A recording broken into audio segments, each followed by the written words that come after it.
So I'm here at the Battery in Charleston, South Carolina. I'm checking out White Point Park, where possibly there's some treasure buried. I'm going to talk a little bit about that in this video. This is one place they think it might be here in Charleston. Also, Sullivan's Island's another possibility. We're going to check that out too. But it's a really interesting story. It goes all the way back to 1982.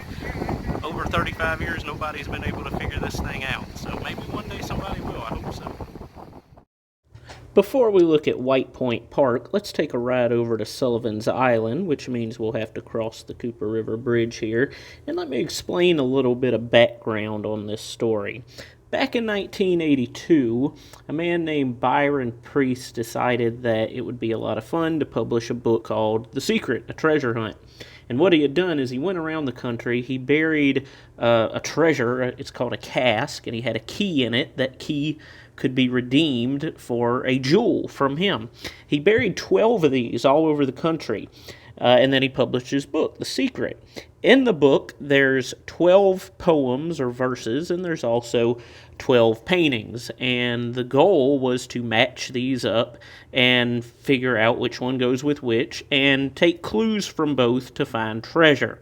Only 2 of those have been found since 1982, one in Chicago and one in Cleveland. The other 10, no one has ever found. One of them is here in Charleston, and there's a couple different theories on that. The first one we're going to look at is actually a fairly new one over on Sullivan's Island. We're going to look at some stuff here, and then we'll go back to White Point and see what's going on there. This Sullivan's Island theory brings us over to Fort Moultrie. Now, one of the reasons that there are different theories is because, as I mentioned before, you've got different verses, different paintings, and you have to match them up. Well, it's commonly held that verse 6 matches up with the Charleston painting, which puts you over at the Battery at White Point Park. But there are other theories that take verse 5 instead and bring you over here to Sullivan's Island. Now, let me point out, neither of these theories is my own. I have not come up with any of this. This is just information I found. I thought it was interesting, and I wanted to share it here. So we're going to look at this theory first. Verse 5 starts off Lane 222. The main road onto Sullivan's Island just happens to be Station 22 and a half. The next line is, you'll see an arc of lights, and you do actually go by the lighthouse here on Sullivan's Island on your way. It continues, weight and roots extended together save the sight of granite walls, windswept halls, citadel in the night. And I can definitely see a connection to Fort Moultrie here because it's kind of famous for the palmetto logs around the fort that saved the site during the Revolution. A wingless bird ascended, born of ancient dreams of flight, beneath the only standing member of a forest to the south. This is said to apply to the Seminole leader who died here and was buried here, and at one point even had a tree from his native Florida at his grave. This monument is said to apply to the end. White stone closest, at 12 paces from the west side. Get permission to dig out. Outside of Fort Moultrie here, you can see the wall, and if this theory is correct, then about 3 feet below me, we should have a casque with the key in it. The only problem is there's not really a way to test this theory because Fort Moultrie is part of the National Park Service, and they would not look too kindly on people taking a shovel and just digging a hole right here. This is all considered an archaeological site, and you got to get special permission to do any digging. Not to mention the fact that like 20 feet away is a grave, and so they're really not too into letting you dig. But I think this theory's got a lot of merit to it.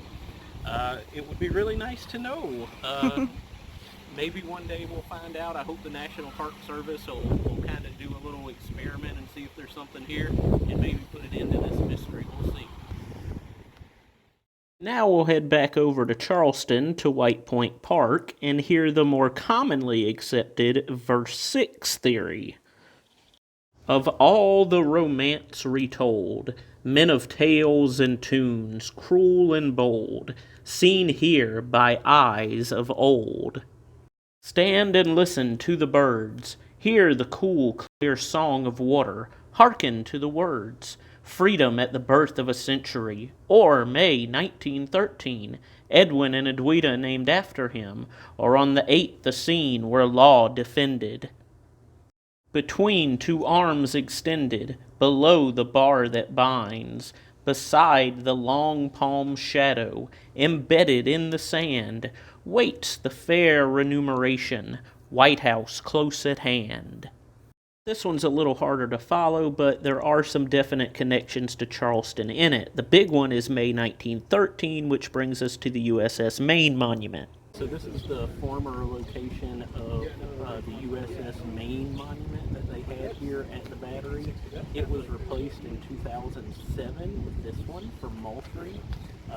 They think that it might have been buried here, and if it was, it probably got destroyed by accident whenever they replaced it back in 07. They have had some people check in this area recently, and apparently they didn't find anything. So this is one possibility. There's two theories. Maybe you have one of your own. If you do, put it down in the comments. I'd love to hear it, and maybe I'll come up with my own in the future.